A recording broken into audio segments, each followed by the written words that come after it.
This is Glass Houses, a Billy Joel podcast. Hey, this is Liberty DeVito. This is John Jackson, director of the Billy Joel Archive. This is Russell Javers. This is Mike Del Judas. This is Richie Canada, and you're listening to Glass Houses, a Billy Joel podcast. It's awesome. It is now Tuesday, July 22nd, 2025. It's 1 a.m. Eastern Time. We are just starting to record. And for the most unusual of reasons, I'll tell the story why, because it actually ties into some other stuff we're going to talk about. I was actually at a baseball game tonight, or last night, I guess at this point, which is very unusual for me. I wanted to mention it because we just did Last Play at Shea, and I was saying I loved how they told the story of the stadium so well, like almost made me care about baseball. My girlfriend Alexis had gotten her father some Phillies tickets for Father's Day, and last night was the day, so we went out. And man, let me tell you, what a game. Phillies versus the Red Sox. First out, the first batter, like I think the first hit of the game, he gets a foul ball. Some guy in the stands catches it with one hand. Like the most casual, like whomp right into his hand, like he was born to do it.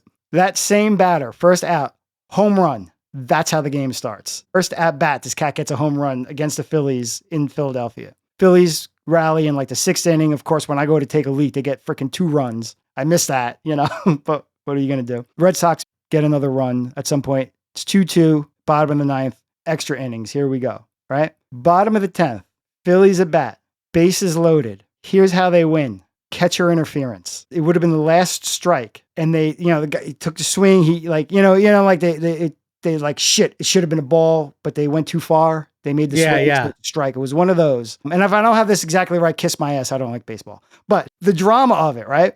Then they show the replay. The catcher had his hand out too far. He couldn't make the full swing because he hit the guy's hand, and then he pulled back because he hit the catcher's hand. Catcher interference, he gets the base, brings the guy from third in, 3-2, Phil's win. That's how it went down. Wow, I was wondering about that because we knew we were going to record tonight, and I knew you were at the game, and I'm kind of trying to gauge timing. I'm watching it go through, and I'm like, oh, bases loaded in the 10th. I'm like, okay, this might be it. But I had no idea that's how it went down. That's pretty crazy. Apparently the first time since like 71 that's happened. Wow. Yeah. It scares me that I might get into this now. But the drama of the game is great. I love going to it.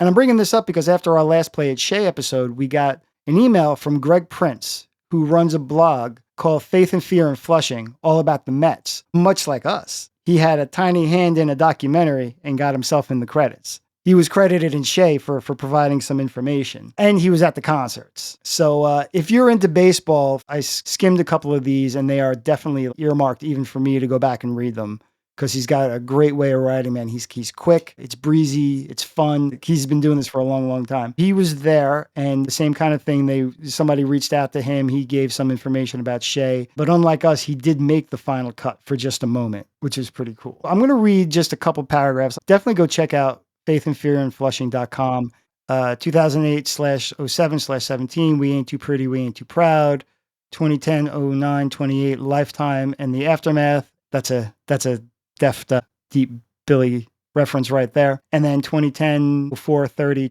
Transformation at the Taqueria. So let's go back to when he saw the concert. When it was announced that Billy Joel would have the honor of presenting the final non-merengue concert in the history of Shea Stadium, some Mets fans scoffed that he was not worthy.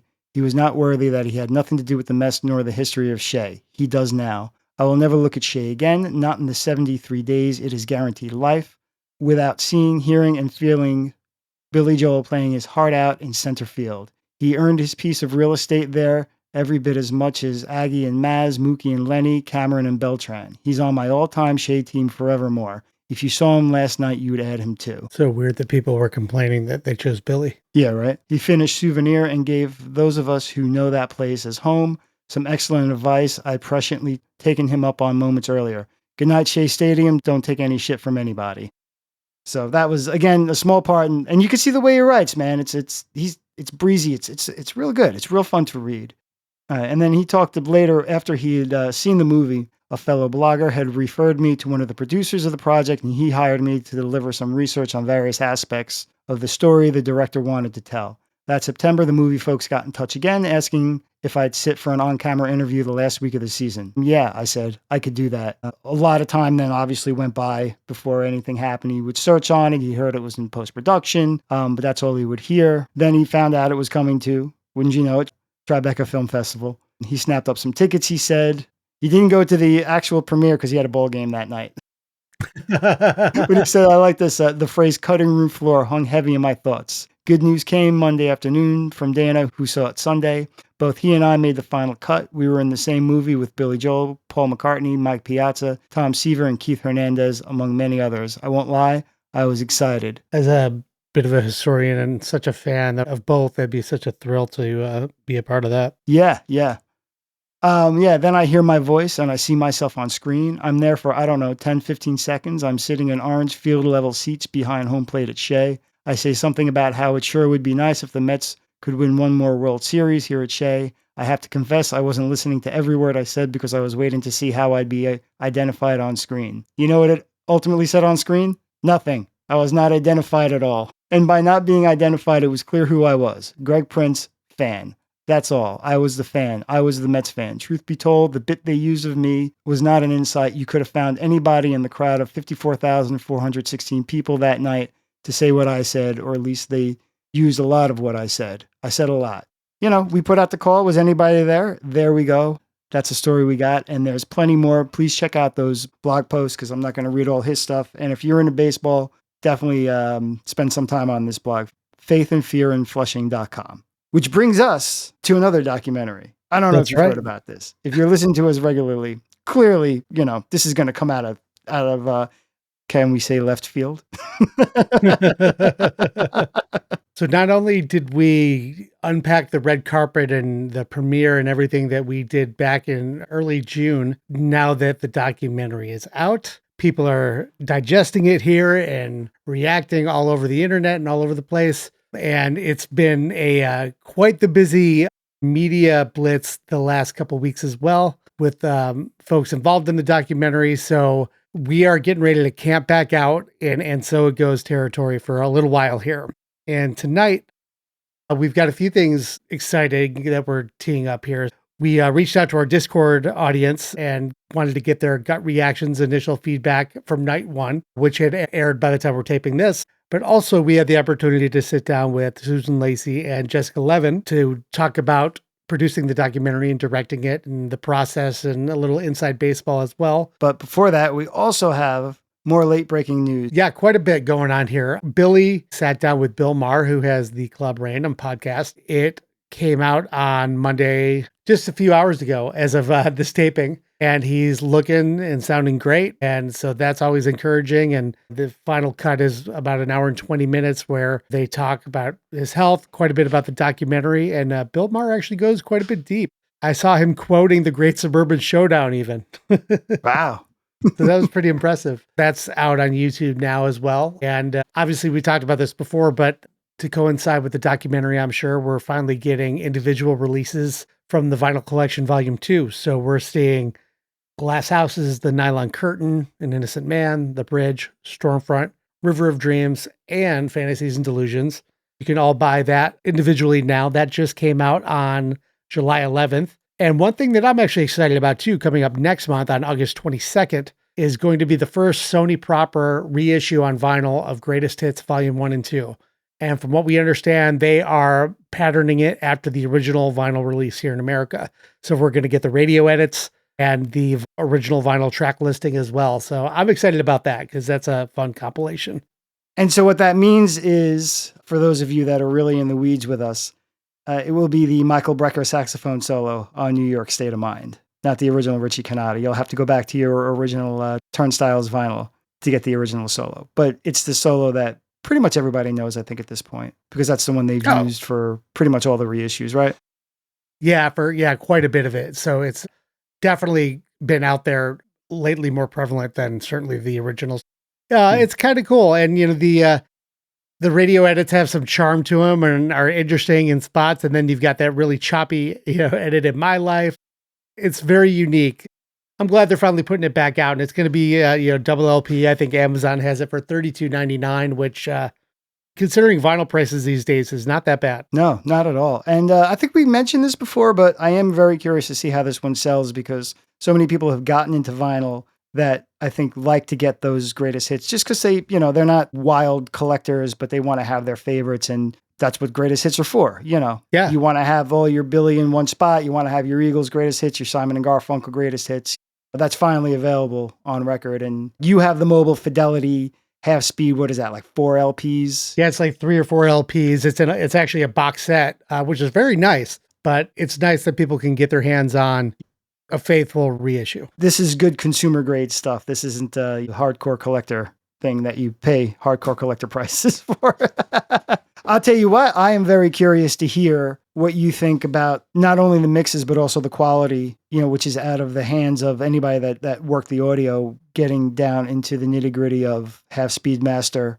I'm curious if you can A/B those and tell us what you think. I think that'd be fun to kind of see how they kind of stack up against each other, for sure.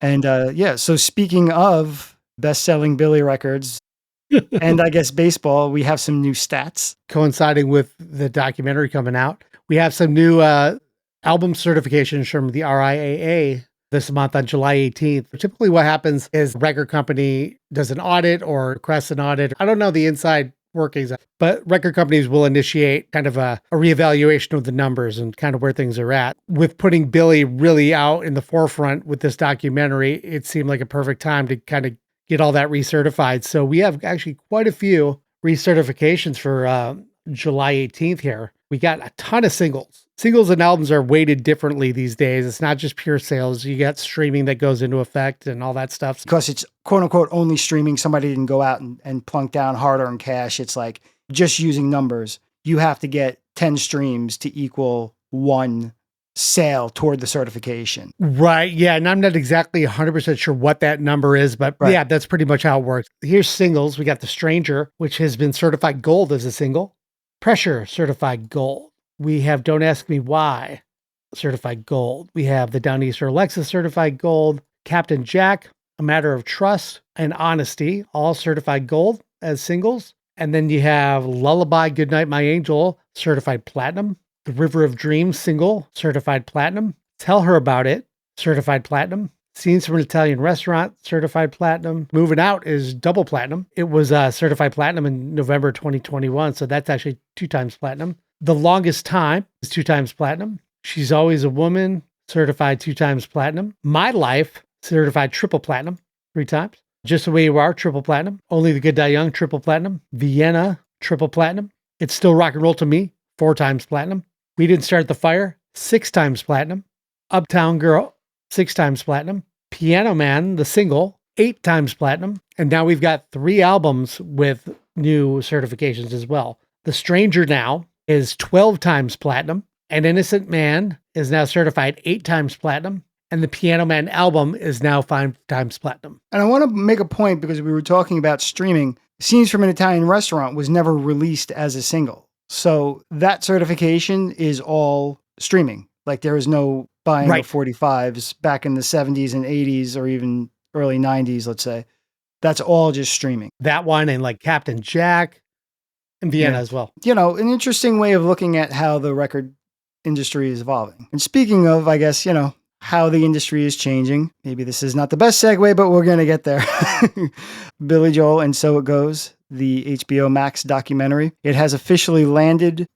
We saw the premiere at Tribeca a few weeks ago, and the world finally got to see it a few days ago. It's now on streaming HBO Max.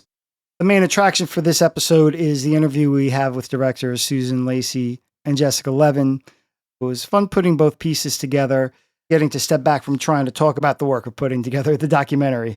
We thought a lot about how we were going to cover this. We normally do recaps and things like that, but in this case, it's so fresh.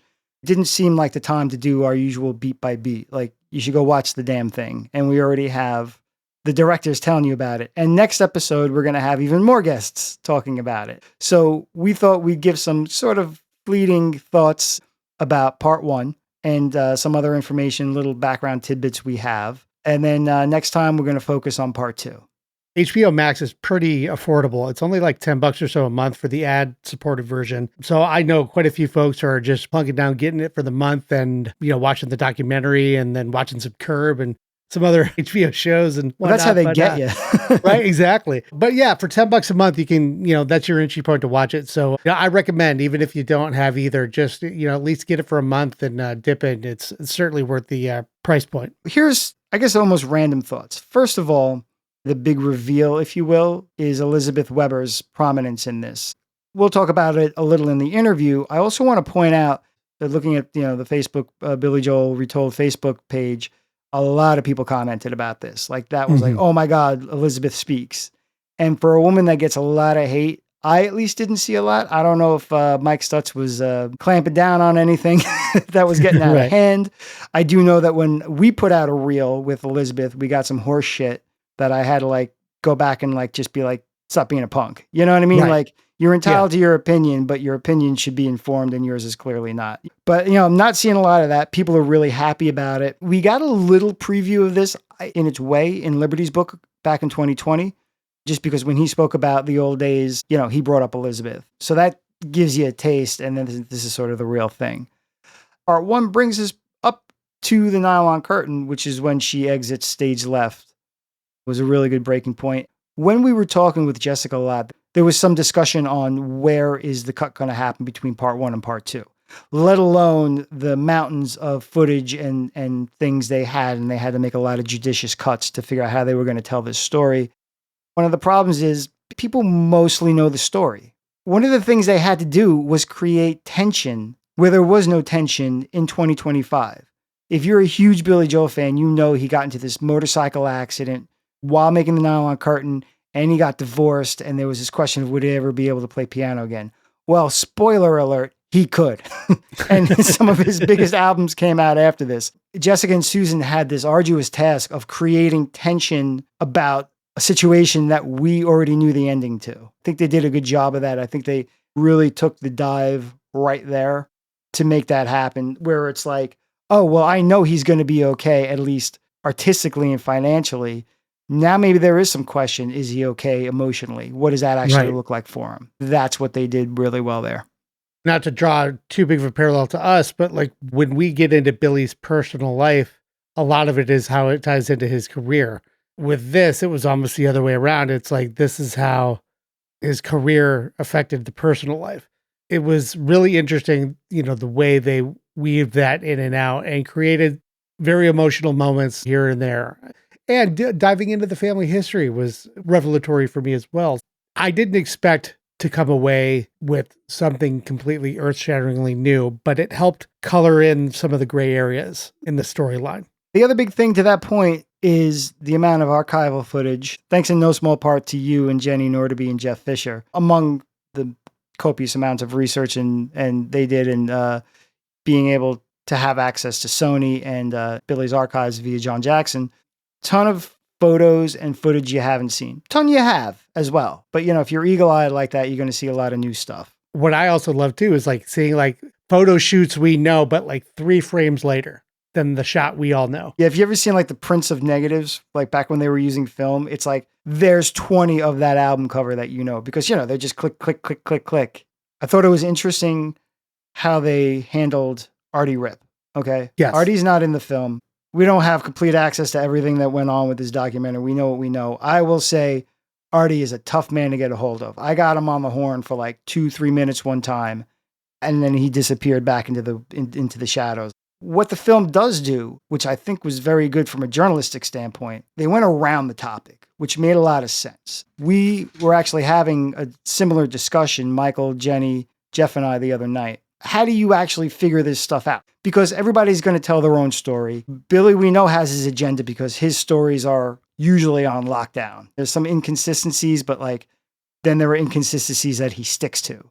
We all know Artie says what he's going to say over and over again. Yeah, any footage, and there's not too much, but any footage of him says the same thing. And they're a little at odds. So these guys are just going to go into their corners anyway. So what are you going to do with that? Not too much. They went around another way. They got somebody that worked at Family Productions. They got Denny Sywell, who was an early producer on the record. And they had Reese Clark, who was Billy's live drummer at the time and played on the record. And they have some of the recordings of the talk back during the sessions. As they were doing takes, what Ari was saying, how he was directing the sessions, things like that. You get, if not unbiased, certainly less biased perspectives because, none of these people, as far as we know anyway, are on neither Artie's nor Billy's payroll. So they're going to say what they want to say. And to that point, I found something out, and this is pretty cool. The key art for the film, that like picture of a young Billy with his hair almost like Dylan-esque side profile, like kind of yellowy background. Yeah. Reese Clark took that photo. He let them use it, and that's where that picture comes from. And I love that it came from a band member, but the fact that they went with something candid from somebody in the band, I thought was pretty special. Yeah, because it's a real intimate looking shot. I'll tell you something really cool that we just found out over the weekend too. The amazing footage of Billy in June of 73, the day he signed with Columbia Records, where he's doing Traveling Prayer, Piano Man. I remember watching this and I was like, wow, man, this performance of Traveling Prayer is really cooking. I'm like, who are these guys? Well, lo and behold, I see a post on Facebook over the weekend from virtuoso bass player Tony Levin, Peter Gabriel, in-demand session player, you name it. It's a post from him and he says, yeah, somebody told me about this Billy Joel documentary or whatever. There's some footage of me and it was a screenshot of in the studio. And he's like, so basically Columbia Records wanted to showcase their new talent for some execs. So they brought in me and Steve Gadd to support Billy and play with Billy to do a few songs. And oh, by the way, there's my old P bass. Yeah. So it's Tony Levin and Steve Gadd. Like, I'm sure I've swung from Steve Gadd on the record here more than once. I got to go back and listen just for that now because Steve Gadd's awesome. If you don't know Steve Gadd, I guess most famously 50 Ways to Leave Your Lover and Late in the Evening by Paul Simon. But he's one of those dudes that's like on a million records and stuff. Did Tony play on any Paul records too? I know they came up together. Sandy Paul, you said? No, did they play on any Paul Simon records? Oh, did they? Tony Levin. To Tony Levin. He might have been on Still Crazy. Let me check that because I remember the story being, Steve Gadd told a story one time, or I read it, where it was like Steve Gadd was kind of already in. Tony Levin came in and played something on bass, and Tony was like real scared. He's like, nobody said anything. I'm like, and Steve's like, yeah, because they're all amazed because he knocked it out there like, holy shit. Let's see. Yep. Tony Levin is on 1, 2, 3, 4, 5, and then 7 through 10. On which album? Still Crazy After All These Years. That puts him on, there you go. I Do It for Love, 50 Ways to Leave Your Lover, Night Game, Some Folks' Lives Roll Easy, Have a Good Time, You're Kind, and Silent Eyes. So he's not on the title track, but he is on 50 Ways with Steve Gadd. That record came out in 1975 on Columbia Records. And that record was co-produced by one Phil Ramone. So there's a lot of interesting threads and, 2-degree kind of situations going on here. I want to see one more thing. Other ones include Ralph McDonald on percussion. Played with Billy. Toots Thielman on harmonica. Yep. Phil Woods, who did sax. And there was one other. I said Hugh McCracken. I thought there was another one. Oh, Michael Brecker. And Richard T., acoustic piano. He's on the Innocent Man record. And Dave Matthews, who arranged horns on this, also arranged the horns for An Innocent Man as well. David Matthews, not that David Matthews. Right. Before we get like a whole bunch of misdirected hate. So, Phil kept it in the family. Yeah. Maybe there are two parts as to why The Stranger came out so fully formed. One, that Billy had gotten within striking distance with Turnstiles. And two, that Phil clearly had his bench, that whatever he needed, he knew where to go for it. I have to give a little bit of criticism because, sure, we're not on the payroll either. Because, first of all, I hate for people to think that, like, we're under anybody's thumb. But, right. Okay. All right. I'm going to say it. Michael.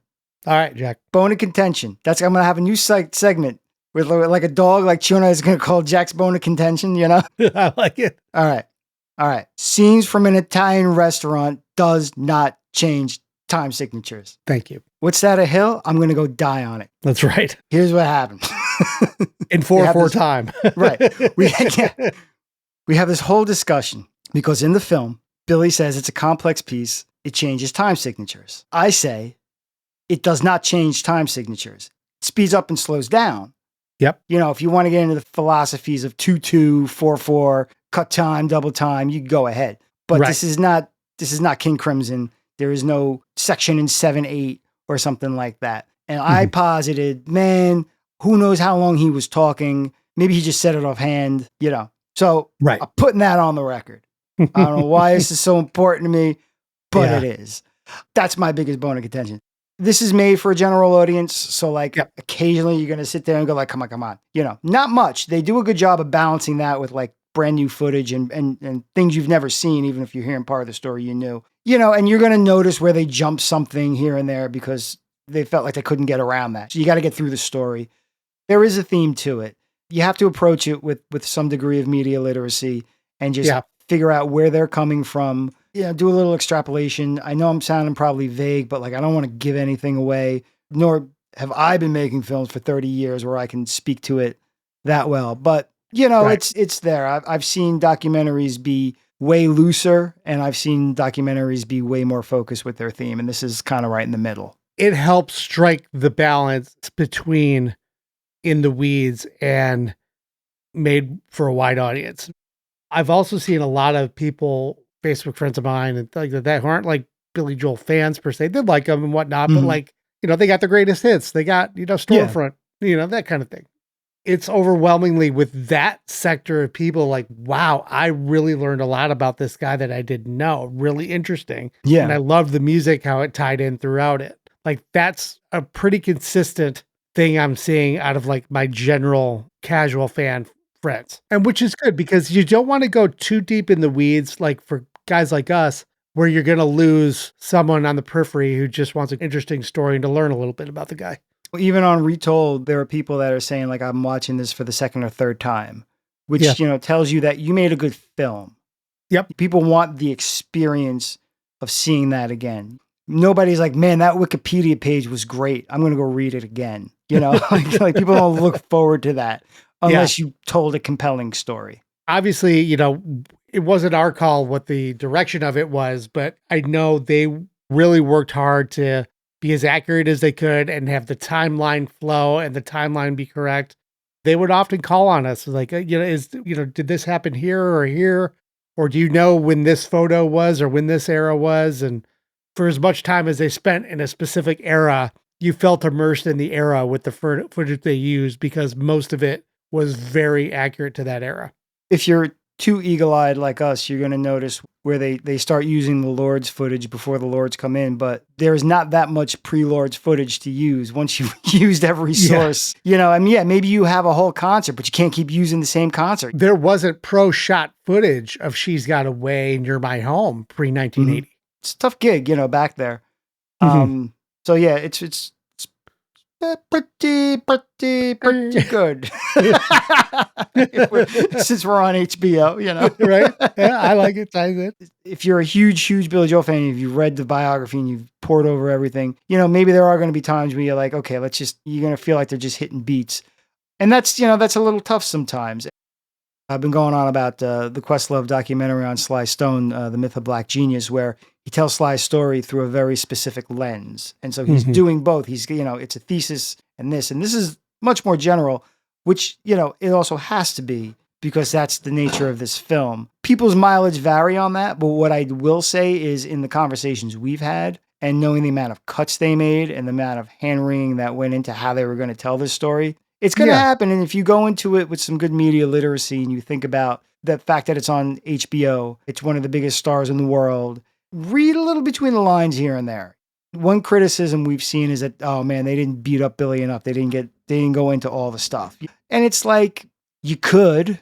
Is it going to be that kind of documentary? Anything you get into, you got to get back out of. Right. My thinking going into seeing this the first time was like, man, they let a couple things go by. They allowed people to say things about Billy you wouldn't think Billy would ever want people to know. Yeah.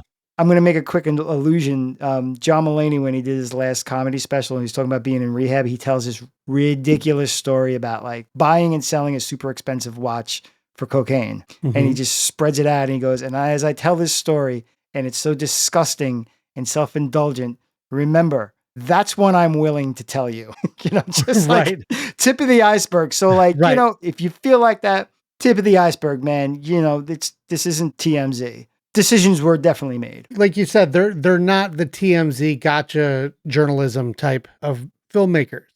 They like to tell the emotional story. I appreciated how everything hinged on the music and the songs and his relationships. people say, oh man, gosh, there's all this Elizabeth in part one. She's like the star of it. Well, she was the star of his world for so long. Well, she was the star of his world and we haven't heard her talk. I can appreciate wanting to tell the balanced story, finding just enough of the emotional aspect of it to carry the music and the general and all of this. I honestly felt like it was shorter than it was. It does fly by. Yeah. We could say this because part 2's out. Talking about a Billy and Liberty breakup. I'm glad they spent some time in the Phil Ramone, but there was no talk about relationship ending with Doug and Russell and David and all of that. David Brown doesn't get a mention. David doesn't even get a mention. And I don't know whether he did, and it just didn't make the cut. Obviously, he's no longer with us, so he didn't talk with them or anything, but it's unfortunate. There's a lot of people who I think were major parts of this who were very much in the background as well. But when you have so many people who I feel were important to the story, it's really also hard to have it all front and center. We mentioned David because he just passed away and just doesn't, his name, I don't think is in anywhere. Doug Stegmeyer obviously gets named, but you don't get his role in this. But, like I was saying about media literacy, this is just one source. And we do have a lot of cool stuff out there. So if you feel like you didn't get enough from this, first of all, hey, that's what we're here for, man. We get to go for an hour on one freaking year, on one album. And not only that, we could do it 4 times if we want. And sometimes we do. What do we have? 3-4 episodes on Nylon Curtain alone? We had 2 interviews, a read through. We do the tour, And at some point, we're going to revisit the very first couple albums we did, before we did our listen throughs and before we did things a certain way. And we can attack things from so many angles, so many times. So yeah, we'll help you unpack more of that for sure. Not even us, because we got a lot of content out there. But look, you watched this documentary. Did you dig it? Cool. Go get Lib's book. Go get the Fred Scher's book. Watch Last Play It Shay. Watch Shades of Grey. Mm-hmm. I don't even know if I saw the behind the music. I kind of don't give a shit because what are they going to tell me that I don't know? That's kind of the fun of it. If you really want to get into it, read a bunch of different ones. Triangulate. What's the same? What are they all saying that's the same? What's somebody saying that's different? You and I have been very steeped in the world of Billy Joel the past 5 years here. We've unpacked a lot. We've made a lot of connections between things and really been doing a ton of digging over the years. No matter how much research we do, there's always little blind spots and little areas that are question marks. This laid out a lot of information that we already knew well. It added some color, it added some perspective. And with some of these interviews as well, it added some perspective with the benefit of hindsight. So it was a little more reflective, mixed with interviews in the moment. I really enjoyed that balance too. Yeah, it was good stuff. As we mentioned earlier, we put it to our Discord server, wanted to get some reactions from part 1 and see what some folks thought after watching the documentary for the first time. Ancient Candidate, who was our first one here. Spoiler alert. And that's just going to be a blanket for any that we're reading here, just in case. Yeah. And so they said, thought the musing on the subject of Big Shot was interesting. I'd only heard about Bianca Jagger. I love that they spent time on Stiletto just because that's such a fun song that most casual fans wouldn't know. Jalen says favorite part was getting to see all the upgraded and archival, sometimes unseen footage like the 1976 If I Only Had the Words footage. All of that gave me goosebumps throughout. I thoroughly enjoyed it. Ancient Candidate responds again as well. Nothing on Vienna was surprising as it's become as well known as some of his singles. It's an absolute masterpiece and there's a lot of family backstory tie-in. And you could even throw it forward to his feelings on his place in the world as he ages into his 70s. Although maybe they touch on that when they get into part 2 and he actually does the aging. And then I'll jump to Chad Schmitz because he touches on the same thing. Considering that about 90% of the documentary are things I knew already, including the order of when they occurred, I found the absence of Vienna surprising during the Stranger segment, but realized that they may be aligning it to the 1994 time or later, when he revealed its origin on the Evening of Questions and Answers disc, or even how it's taken on life with a younger audience and tells that story from a different perspective. I'm presuming the Billy Joel Band gets more attention in part 2. I don't feel like they were properly introduced to casual fans based on how my family members reacted. V. Cruz, and sorry if we butcher any of these handles here. We have some actual names and some handles here. So they said, I loved hearing about Elizabeth's role. It was amazing to hear how she navigated a business that was dominated by men. To that point, Danny said, I already knew most of the info presented in part one, but it shined light and some other stuff a bit more. His suicide attempts were already nasty, but the doc is where I found out Billy went into a short coma because of it. It's also nice to see Elizabeth in a bit more positive of a light. She really doesn't seem like such a bad woman after hearing her point of view from her. I also loved seeing all this unreleased footage as well as all the remastered footage. Hearing the original Cold Spring Harbor reels remastered was really something too. Aaron P. Mentions that as well, says that he enjoyed the extensive coverage of Cold Spring Harbor. The viewer really gets a feel for how frustrated Billy was with the whole process. I did not realize to what degree Rip was making the experience so torturous for Billy. Here he did all these multiple takes only for the album to be mastered incorrectly. You can't really blame Billy for literally chucking the album after listening to it. Add to the distribution problems, and it all added up to a blown missed opportunity for some of his best songwriting to be showcased to the public. And then there's some nice cross conversation between John Cole Soul Train, which I love that name, 52nd Street, whose avatar I love, it's Alfred E. Newman. Ethan, who has Mario as an avatar, that's cool. And Ancient Candidate jumps back in and, just not to beat the dead horse, but just to make the point that there's a lot of discussion about how focused it was on Elizabeth. People are pretty much positive about that, but it's definitely popping up, at least for the big fans. Nobody missed how prominent she is on it. Yeah, absolutely. They're comparing it to her portrayal in other works. Like, oh, now we're hearing it from her, and now we're talking about how we think this book portrayed her versus what we're seeing now, and discussion on how fairly or unfairly or positively or negatively she is in other places. We also heard from Sunshine. I've really enjoyed the first part as well as all of the unseen and restored footage, like Billy and the band goofing off. I'm hoping that they'll all get a proper release in the future. I also wasn't aware of the extent of Elizabeth's managerial role, how her and Billy's relationship eventually fell apart.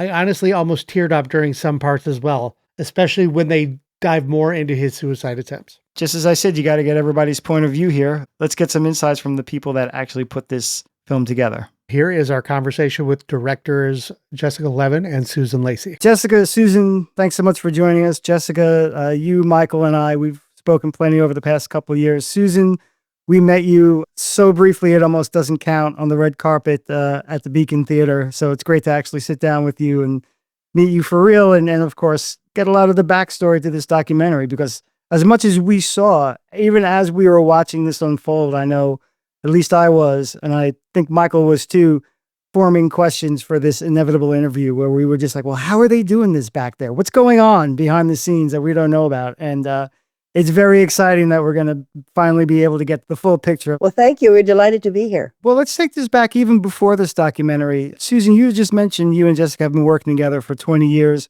What's that relationship been like? And can you tell me about some of the recent projects leading up to this one? I created a series on public television in 1986 called American Masters, and I ran it for 30 years. And at some point along the way, 25 years ago, Jessica entered my life when I started directing films.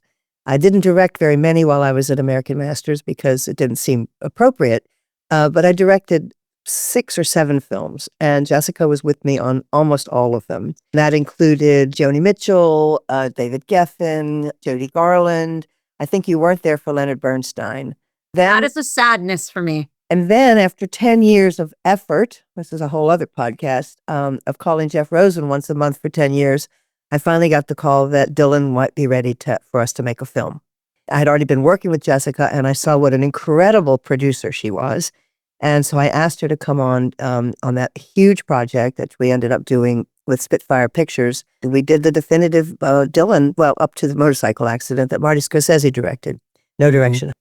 I produced it, and I brought Jessica in to basically line produce it and make sure that everything was going along splendidly.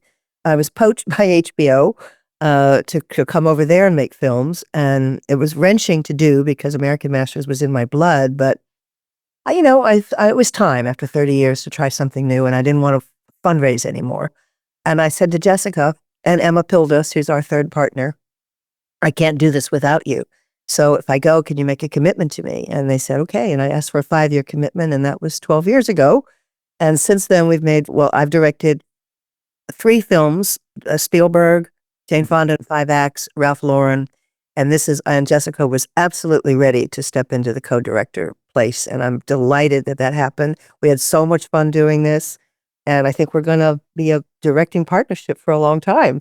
Then we also did a film called The Janes, which Emma Pildes, our third partner, directed and Jessica produced. So we've been very busy. Meeting Susan and Was Joni the first? Joni Mitchell. And she said, artist is so important to me, and I am, really need a strong producer to come and work with me. And I was just blown away because Joni Mitchell's one of my heroes too. And we really connected over that artistically and just spiritually, I would say, about our shared kind of musical ethos. And I think that was a great launching place for our partnership. And also, I am just so grateful to Susan because she's such a master of this genre. There are many reasons why this Billy Joel film came into our orbit, but the main one is Susan's reputation as a filmmaker that's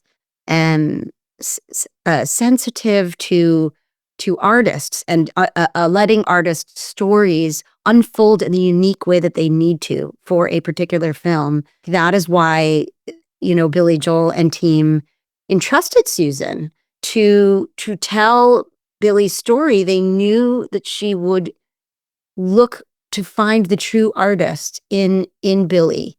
And I am so proud of that because I think she really found a way into Billy in a way that no one else would have. And I'm grateful that she brought me in to co-direct. And I think part of that was just because this was such a massive undertaking that it was wonderful to have two people.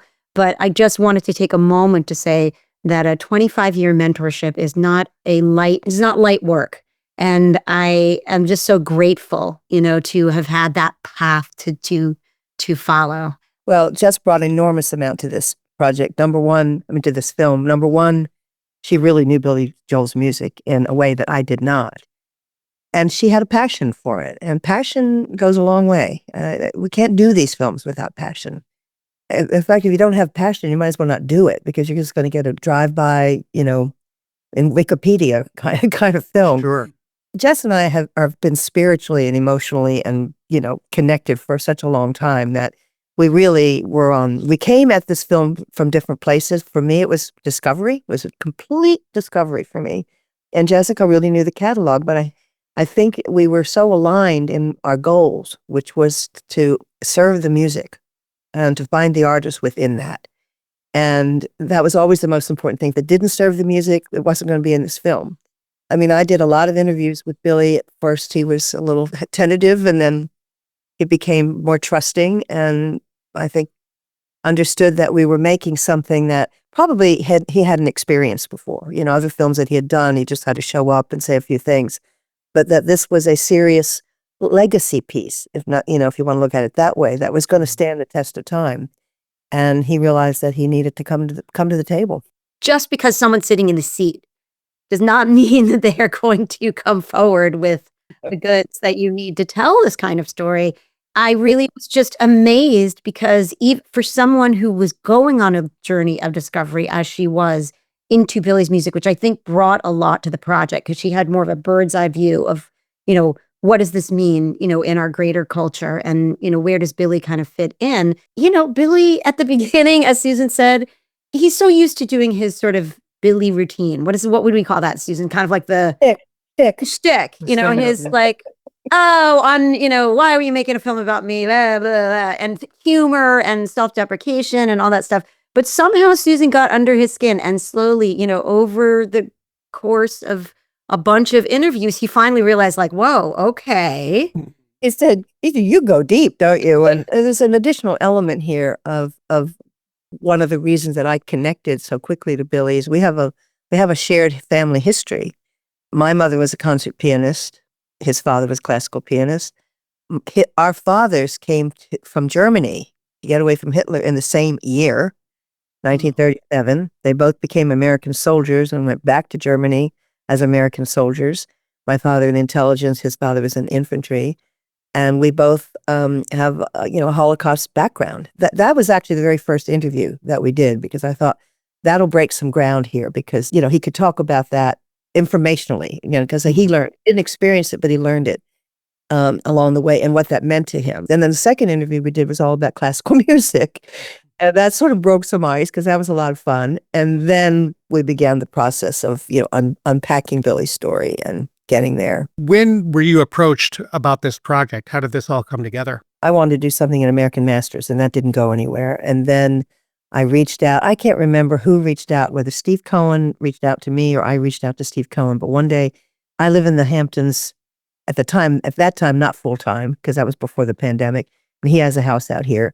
And he came over and we started, he brought a bunch of, we just connected. We really did connect and like each other a lot. But it didn't go anywhere. And I can't remember, it was probably about 5 years ago.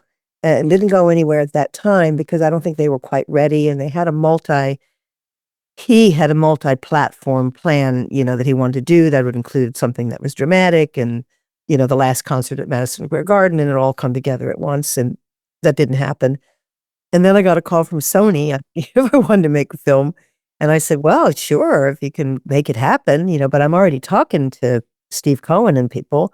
Then I got a call from Playtone, Gary Ketzman and Tom Hanks's company, asking if I wanted to direct a film about Billy Joel. And I was like, okay, this is destiny. This is supposed to happen. That's when we got started. They had an arrangement over at HBO, and I had an arrangement. Our company had an arrangement there. So it came together at that point very quickly. This was during the pandemic or the very end of the pandemic. They were coming back together for the first time to do their first concert at Fenway Park. Because they hadn't been together for over a year, I think at that point, they had to rehearse. Susan and I were just like, well, God, we really have to be there to cover this because it's the first time they're seeing each other. We'll get to meet the band and blah, blah, blah. But it was a little premature, and I don't think would have started shooting that quickly, but it was an opportunity. First of all, it was just fun to meet all the band in that circumstance and to watch them goof around and rehearse. And I think they've got some nice stuff as a result of it. But I certainly wasn't ready to start doing interviews at that point. I do a lot of research and thinking and preparing before that. Jessica's a huge help on that for me as well. And we got great footage, and it's the first really seen in the documentary, which is them rehearsing in Lidditz, Pennsylvania. You guys know about Lidditz? About yes. I drove past it and drooled. Yes, enormous sort of modern institution in the middle of Amish country. With the Amish wagons going by it. Yeah. I thought it was extremely funny. I wanted to get a shot of the Amish wagon. I thought that was going to play a bigger role in the film at one point, and we did actually get that shot, but we didn't use it. No, and I can understand wanting to at least capture those moments. They haven't toured on a record in 35 years, so they're not pre-production tour rehearsals. That's not something they do anymore. So you had one shot to capture that type of interaction. It was a lot of fun to watch their warm-ups and, before they started playing Billy's songs. What do you have a term that I guess I never heard before? But ABB, anything but Billy. Yep. He wants to play anything but Billy, and he doesn't like to rehearse. And it was just fun. I mean, he was playing all these oldies, and then they kind of get where he's going, and then they add in, and the guitars come in, and Tommy Burns starts picking up on it, and they just have a lot of fun. He would be rehearsing and be like, okay, let's run this. Okay, let's run this. And he'd be like, okay, I'm done. I'm going to go listen to it from the back. I mean, there was a film crew there, and it probably felt a little strange to all of them. I loved how that's how you set the stage with him talking with you all. The elephant in the room of him being uncomfortable on camera. He is uncomfortable on being on camera, but I think because we had so many of them, he kind of got used to it. Maybe when he was doing the memoir and he was talking to the writer on that, he spent time, but I don't think he's ever spent time on camera with the same person as much as we did.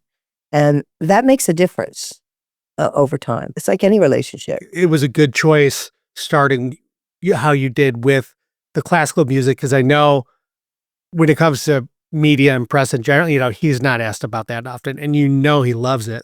We love a lot of the same music. I mean, I grew up with the music he loves, with my mother playing it. So it was a real connection. Was there a specific moment, especially for you discovering so much of Billy's music and doing the research, was there like one specific moment where you honed in on the thesis for the film or the angle, or is it something that developed over time? There were many things, but I think if I had to pick one thing that I felt was probably a huge key to Billy was the effect of the absence of his father and the abandonment by his father of him at a critical age when he was just beginning to understand that he had some musical talent, who his father did not recognize it one bit, wasn't even nice about it. Those things stay with you. I just sensed that that was a deeper issue than he was talking about or even wanted to talk about. When I did that interview with Howard Stern, which he insisted on doing in his studio, so we didn't use it on camera because it looked like it was his interview, Sure. not our interview. Yeah. Without my even going there, he said, Billy's story is way deeper psychologically than he wants to know. And a lot of it is he thinks his drive was about trying to connect with his father through music. And that is exactly what I thought. So doing this interview, and I thought, oh my God, I didn't even have to take him there. He went there himself. So there must be something there. And I think Billy at the end of this film recognized it too. I mean, he actually said, and in the end, we didn't have it in the film. And Jessica and I tried so hard to get it in there. What? When he said, I spent my whole life thinking it was about my father, but it was really about my mom. Oh. It was really my mother. Really moving. It was so moving. And somehow the way we had to restructure some things, because, it was very fat at one time. The film was very fat. We had to bring it down. And we had these list of things. Oh my God, we're losing that. How do we get it in? We're losing that. How do we get it in? But that didn't get in. But when he said that, I thought, oh my God, that's so meaningful. He said, I always thought it was about my father, but at the end of the day, it was really about my mother, who was always there. Wow. And his father wasn't. So childhood has a huge effect on people, and it lasts for your whole life. So I think in some ways, this film allowed him to kind of acknowledge, to look at his life in a way that probably hadn't before. I don't think he likes to be very self-reflective. His mother was a complex woman. I think that he struggled with how that relationship manifested. And I think that, yes, she was a champion and she was there and she made sure he had those piano lessons and she recognized that he had talent. But because I think the relationship was a little fraught and a little complex, maybe he didn't have that realization. Right. Until after his father died. He says, sometimes she drove me crazy, because she was unstable. Well, if you go and listen to the lyrics to Laura, that's the dark side of their relationship. And Speaking about Laura, that's a perfect segue to talking about how Billy's songs are autobiographical. Billy's songs are very much ripped from the headlines of his own life, right? And we know that much more now, having put this film together and putting all the stories together, and you can see what a correlation there is. But the Laura one, I mean, I don't think people really realized that song was about his mother. I don't think people knew who that song was about. They just knew it was about a relationship. But Billy tends to really put those punchy emotions into his songs. They might be over the top. They may not be exactly what happened in real life. But boy, you can relate.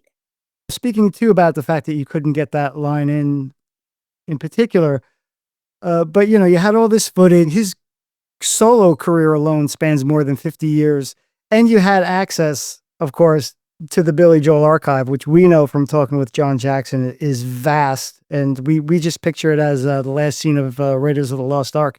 What was it like? what was it like? Sorry. I snuck that one right in there. Good metaphor, Jack. Without the ghost of the Nazis, Yeah. Right, See, it all ties right back, Floating up. Yeah. What was it like sifting through all this material, what you had gotten, what you had access to? How do you make sense of that, even from just a practical standpoint? I think we have to give a lot of chops to our editors here. We had 3 wonderful editors. I know that I didn't look at every piece of archive footage because it's thousands of hours of it, but I think they did. And I think when we showed very late in the game, we showed some cuts to Steve Cohen And John Jackson. And they would say, well, there's a better version of this than that, because they do it in a way that we could never know it the way it was, particularly Steve knew it. And that was very helpful, so we could say, oh, there's a better performance of this one, or there's but the editors sift. I mean, they had an outline, they Mhm. created an outline at the beginning and at the end of the day, I was surprised at how closely the structure of the film was actually to the original outline. Um, but they had an outline, but they had to really sift through. I don't know, Jessica, you may have looked at the 1,000 hours, but I know I did not. We're always looking for those magic moments and those moments that are going to really, a film will turn on, whether it's the footage of home run when they're all sitting there introducing themselves. We knew we wanted to get that footage in because it's just so special and it's so of a moment, and there's nothing else like it. So as we were going along and we were screening things, we would be up that moment we have got to get in, whether it's maybe I'm thinking of like there's a couple moments in the Sparks, that black and white concert footage Incredible. The new My footage, favorite that's- one. where he's goofing around and looking at the camera or doing this or doing that. And, or let's say, Susan, that hilarious footage of him backstage with the guys where, that blonde reporter whose name I can't remember right now is interviewing them and they're goofing around and Billy says, Liberty says, I was driving the car, when they're talking about the motorcycle accident. Those little gems, along the way. Yes, performances are complicated because there are a lot of them. And we had to figure out what's the best one, what's the best quality, how many different versions are there of whatever the song is. I mean, if you take a song like Los Angelinos, I mean, there's like one performance of it. So we knew if we wanted to use that song, that was going to be the performance we were going to use. But then there are others, especially as you get into the more contemporary era, where we had to kind of figure out what the best, which was the best performance, or to illustrate a particular point. It was especially challenging for us on this project just because it was so vast and to try to hone down and find, the things you want. And also to say like, eek, there's something we just can't fit in, even as much as we love it. One of the things that I wanted to have in the film, and it ended up not being in the film, is Billy can, as you know, imitate anybody. I mean, he can be Rod Stewart. I mean, he can be Joe Cocker. He can be Robert Plant. He can be Bob Dylan, as Bob Dylan is hysterical. And I thought that would have been a funny sequence in the film, but somehow the film took a different turn, and that would have been inappropriate, actually. We couldn't figure out how to get that in. We also wanted this film to feel cinematic and not just be a collection of archive and performance and interviews and so forth. We had access to, I think I can say this, to Billy's unpublished memoir. The opening scene, its opening shot with the drone going over the water up to the house, that's a story he told me the first time we met. And I don't know if it's appropriate for this podcast, but it turned out that I had read that morning that we were meeting. And I don't think he was really looking forward to this meeting. He came in with his hat and didn't look up. And I told him we had a small world story. And because I had read just that morning, I don't know, the gods were with me, that house was the childhood home of Rosalind P. Walter. Rosalind P. Walter was my major funder at American Masters. I mean, not the major one, but the first one. And she stayed with it for 30 some years. And he said, did you know that she was Rosie the Riveter? The model for Rosie the Riveter? And I said, yes, I did know that. And that we were off to the races after that. So little things like that can happen. But I wanted that story because I thought it was such a wonderful story that, I own that house now. But I never had intended to really start the film that way until I got a call from Steve Cohen saying, Billy thinks it would be fun to shoot something in that house. And I said, well, isn't it under construction? And he said, yeah. And he said, went and took some pictures. And I kind of had a vision with the scaffolding in the background. I said, I think we can make that work. But I had to come up with a reason to be in the house. So that's where, house isn't finished yet, but neither am I. Right.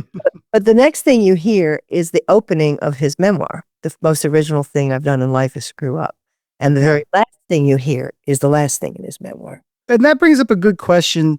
You had almost unprecedented access to Billy, to his archive, to his team, to all these materials. This is something we sort of hear about a little now, where artists are like executive producers on their own biopics or documentaries or whatever. For you as an objective filmmaker, how do you strike that balance when you come across things that you imagine or know that the subject, and Billy in particular, isn't going to want to have out there? Is that hanging over your head that like, did this access might get cut, or how does that happen? We'd love to make very clear that this was a totally independently made film. I mean, Billy did not see this film till it was finished. His team didn't see it till it was really, really, really, really far along. And the first thing he said to me when I asked him, are there any sensitivities here that I should be aware of? I said, not that I was necessarily not going to go there, but I wanted to know what they were. And he said, Susan, tell the truth. And I said, that's God, my witness. That's exactly what he said. And we stuck with that. We told the truth.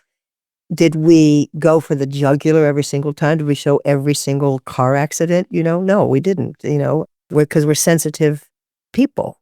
But I don't think we steered away from anything that we thought needed to be, that served the music and served the story. And he didn't ask, when he saw it, he didn't ask for anything. Not one single thing did he ask to be changed. Amazing. But we have never made a film where the subject is in any way involved, where they always sign something saying that they see it as editorial control. And I know that that's a really big topic of conversation right now about the number of film biographies and portraits that are made by the subject or made by a relative of the subject. I'm not saying there's anything wrong with that, but so far we have not had that experience, and we're very lucky. Susan has had that point of view and that stance from the very beginning at American Masters. It's not just the films we're doing now. It's going all the way back to when she committed to creating this cultural library, which is what American Masters was about. These are not cookie cutter films. Each film needs to be molded to who that individual is. So if an artist were to come in and say, well, I want this and I want that, well, that wouldn't really allow you to let the story lead and to create a piece of art that is fitting for that subject. So we have been committed to that. Please, God, watch over us. Let us be able to do that again. It is getting harder and harder to do in this climate, but we, have been able to do it. And I really do, in my heart and in my brain, know that that is the way to get the best film.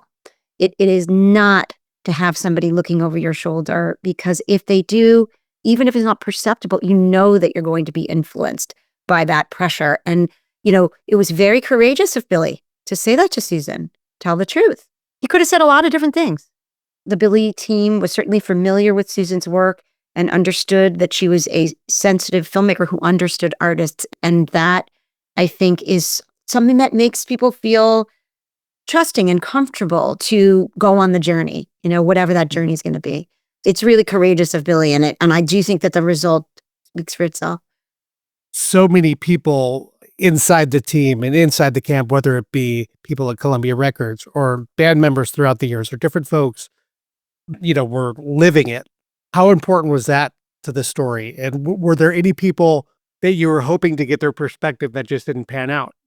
Everybody that we asked to do an interview did an interview with one exception. That was Elton John. And I don't know why. Maybe he was just busy. He was working on his own film. But we chose the well-known musicians, each one for good reasons.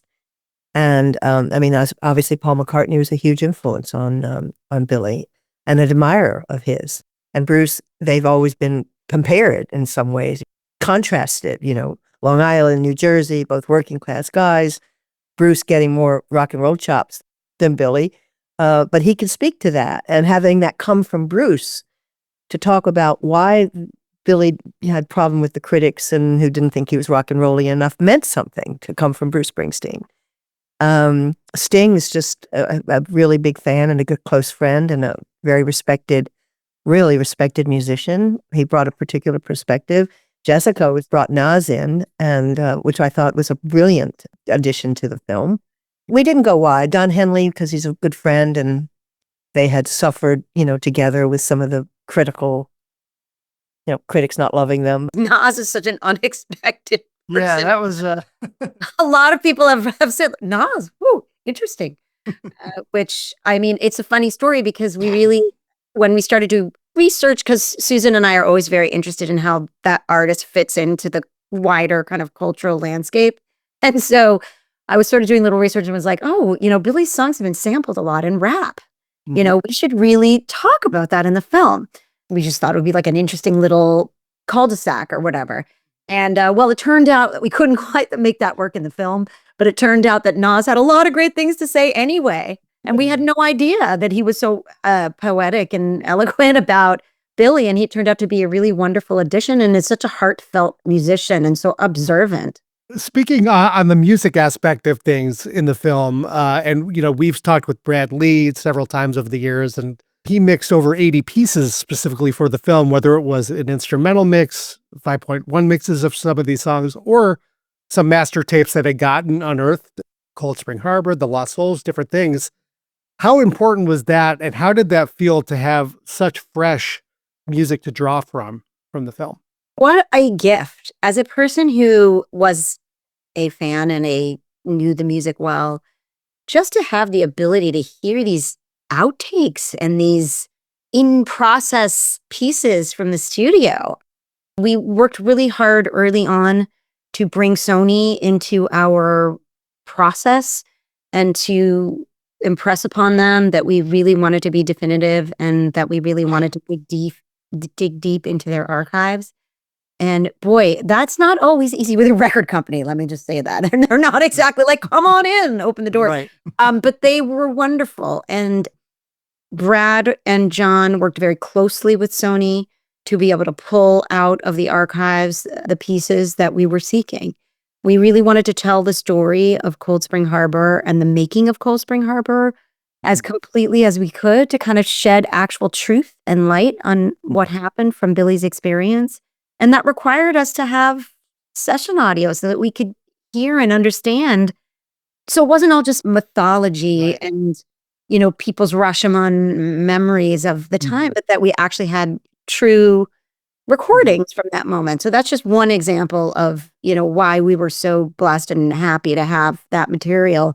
But just for a second to sing Brad's praises, Susan and I decided very early on, once we realized, and even for me who knew the catalog really well, once we realized what the breadth of Billy's catalog was in terms of the variety of music, the influences, the classical music, the instrumental music, we realized that we were going to build this score of this film, all 5 hours, out of Billy Joel's music.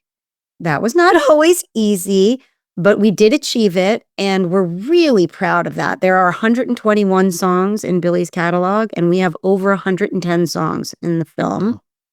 And I do think it's a gift for people to revisit a lot of that deep catalog that they haven't heard in a long time, and they sort of say, ooh, wait a minute, that's a Billy Joel song? I've had forgotten about that. And that was really like a pleasure to work in and to figure out. But Brad, because we decided to do that, we needed a lot of instrumentals.